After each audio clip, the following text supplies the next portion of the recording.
This video is brought to you by my two books, Practical Music Theory for the Rock Guitarist and The Blues Guitar Bible. Want to learn about modes, harmony, scales, chord substitution and keys? Or maybe you're interested in supercharging your blues guitar rhythm and lead chops. Whatever you're interested in, I guarantee you will be hitting the fast lane to progress with either of these works. Both feature video demonstrations and tutorials, loads of tabs and jam tracks to play along with, and I promise you, everything is explained in crystal clear plain English. Check out the links in the description for more details. Hello chaps, welcome once again to John Robson Guitar Tuition. As always, I do hope you're well. I've been on a bit of a blues kick of late, you may have noticed, given some of the channel content recently. Last week I did a video where I was talking about my 5 favourite blues guitarists primarily associated, or strongly associated, shall we say, with the Fender Telecaster. And I thought I'd do something similar this week, but rather than talking about the actual players, I thought I'd kind of delve into a particular performances this week. So, coming up are my 5 favourite guitar solos, blues guitar solos, played on one of these, a Strat, starting with Key to the Highway by Derek and the Dominoes. Yeah, there are a number of tunes, probably 3, that I credit with turning me on to the blues in the early 1980s.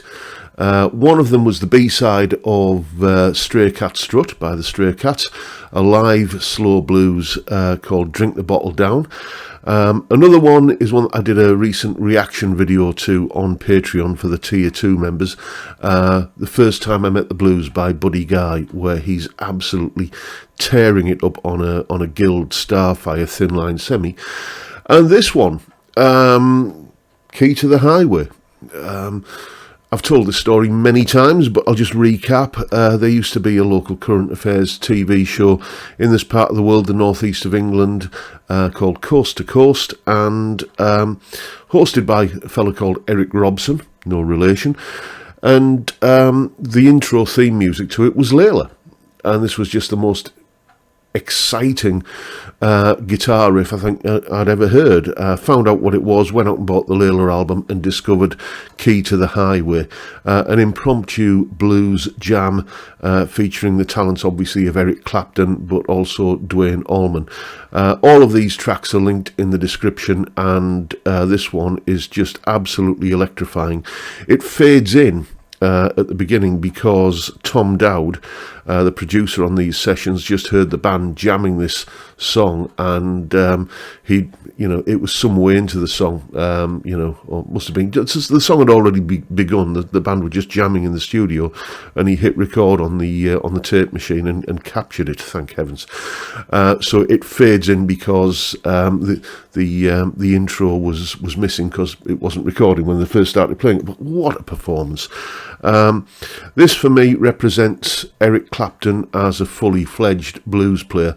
The Beano album that he did with John Mayall is a great album, but I've said many times, and I stand by it, I think Eric's playing was a work in progress on that album, and by the time we got to the Layla sessions, I think it was, I don't think he's ever played better, to be honest with you. He's maybe equalled that level of fire and passion and authenticity on several occasions, maybe a few occasions, but he has never ever surpassed the level of playing that he does on that Layla album, and this track in particular. And if I'm talking about favourite Strat blues guitar solos, there's no way I couldn't include this one. Next, Scuttle Button by Stevie Ray Vaughan. I was a bit late to the party when it comes to Stevie Ray Vaughan. I was reading all about him in guitar magazines in the 80s when I was at college, but there just wasn't anywhere that you could buy his records. That sounds weird now, doesn't it? But I lived in a rural place in the Lake District for a big chunk of the 1980s, and there just wasn't anywhere that you could buy records, to be honest with you, of any type. And those places that you could were a couple of bus rides away, and it was like they'd have whatever was in the top 40, big country Human League, Curiosity Kills the Cat, if anyone remembers them, and Bananarama, and that was what you'd find when you went into like the record department of a Woolworths or something, which was, I think, where you'd be buying most of your music. There just wasn't anywhere you could buy Stevie Ray Vaughan stuff. And then towards the end of the 80s, I sort of moved from there back over to the northeast of England, which is, it's a little bit more plugged in, shall we say. And there were places where you could buy Stevie Ray Vaughan albums. Bought Texas Flood first of all and enjoyed that. But then couldn't stand the weather. Bought that, and you put it on, and you're just assaulted by this monstrous guitar playing on the opening track, Scuttle Button, and it was like, it felt like I'd had all the wind knocked out of me, in a good way. What an incredible performance, and I think Couldn't Stand the Weather remains my favourite Stevie Ray Vaughan album, to be honest. I'll credit that album with turning me on to Jimi Hendrix as well, because before I'd heard the Stevie Ray Vaughan version of Voodoo Child that's on Couldn't Stand the Weather, all I knew about Hendrix was he was this wild man who set fire to guitars and smashed things up, and it was all kind of screaming, howling feedback, and I just didn't get it. Because that's what he was portrayed. Any mention of Stevie Ray Vaughan in a music documentary, anything of Jimi Hendrix rather, in a music documentary on TV, it was always that famous Monterey clip or whatever. And it's like, well, okay, I'm not quite getting this. But as soon as I heard Stevie Ray playing Voodoo Child, it was right. Now I get it. And I went back and sort of discovered what Hendrix was all about. But yeah, Scuttle Button, the opening track off that album, again, it's just music like that cannot be denied. It is just utterly wonderful, and again, blues guitar played on a Strat had to be on the list. Next, Red House by Gary Moore. Now I know what you're thinking. Red House by Gary Moore, that's a Jimi Hendrix tune, isn't it? Well, yes it is, but I prefer, funnily enough, strangely for me, I prefer the Gary Moore version. This comes from that, I think, 2004 all-star concert in, I think, at London's Wembley Arena, a celebration of the Stratocaster. So 2004, that'll have been the 50th anniversary Stratocaster concert, won't it? Loads of people on there. Brian May even turned up and played a Strat. And we had Joe Walsh was there as well. One of my students at the time actually went to that gig, and he said it was absolutely fantastic. And Gary comes out and does this absolutely barnstorming, brilliant version of Red House. A lot of bands and a lot of artists will cover Hendrix, and you just think, well, okay, you've made a valiant effort, but it's Hendrix is still wearing the crown, as it were, for the version of that song. But this, Gary's performance, I think it's just a definitive version of this song. If you don't agree with me, feel free to do so, but at least go and check out the link in the description where you'll see Gary playing his famous red Strat with the rosewood fretboard. And yeah, it's just absolutely spine-tingling, incredible stuff, and again, no way it couldn't be on this list. Next, Shin Kicker by Rory Gallagher. Yeah, now Rory did, shall we say, quite a few live albums, and my favourite out of them is the Stage Struck album. I just like his guitar tone on this album. I think his performances just that little bit more electrifying. You can't nail down why you prefer one thing over another. It's like trying to explain why you prefer marmalade over jam or something. But yeah, this is my favourite Rory Gallagher live album, probably my favourite Rory Gallagher album, and the opening track, Shin Kicker. You can tell it's like, when you see a dog, I see this all the time, got a beach near us, just a few hundred yards away, and I'll go down there with a dog, and you see other dogs being let off the lead, and it's just that they're so kind of happy, and and they go a little bit crazy, digging holes and just playing around and just basically doing dog sort of stuff. That's the feeling I get when Rory launches into this song. It's like he's been, he couldn't wait to get the strings under his fingers and just let rip. And what a performance. It's just Rory being Rory, absolutely,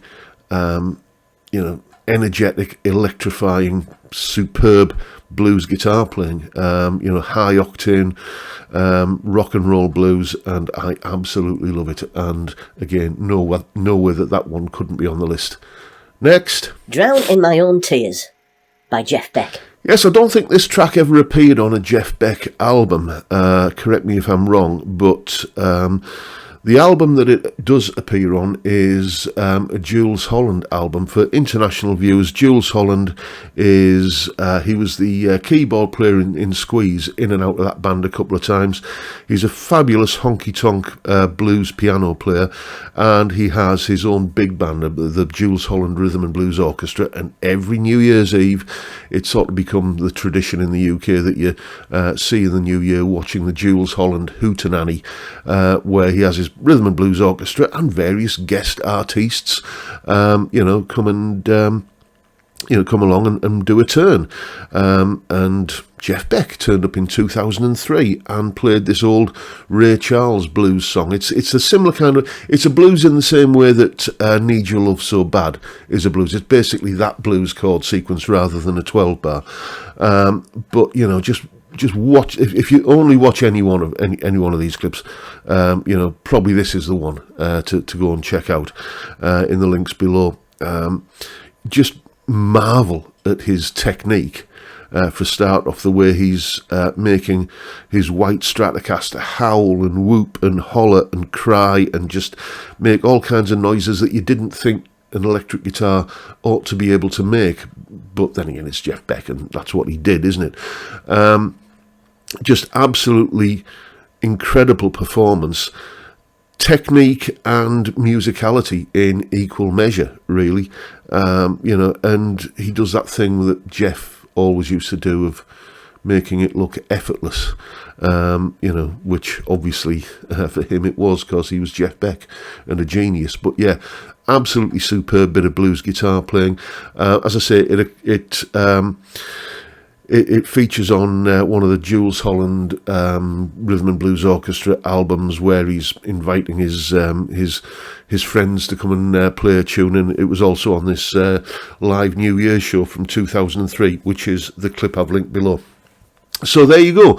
Those are my 5 favourite blues guitar performances, solos, whatever you want to call them, played on a Fender Stratocaster. If any of these are new to you, then take a look at them and let me know what you think in the comments, or if you have your own list also, why not leave that down in the comments as well. I'm always interested to see what your perspective on these kind of lists are that I do. I've discovered some new music that way, a few times actually, so thank you for that. But that is the video for today, folks. Hope you've found it interesting and entertaining in some small way, and if that's the case, please hit the subscribe button and the notification bell if you haven't already done so, and why not drop me a like as well while you're at it. And don't forget the live stream every Friday 5 PM UK time, where we drink beer and have a chat. Basically, we talk about music, we talk about guitars, we talk about classic old TV shows and movies and just whatever else crops up. Basically, it's just as I say, a beer and a chat on a Friday. What's not to like about that? It's a great way to kick off the weekend, and I'd love to see you there if you can make it. But for now, I'll bid you all a good day and say thank you so much for watching. Thank you for your time. Look after yourselves, folks. Stay well, stay safe, and above all, stay sane. Bye for now.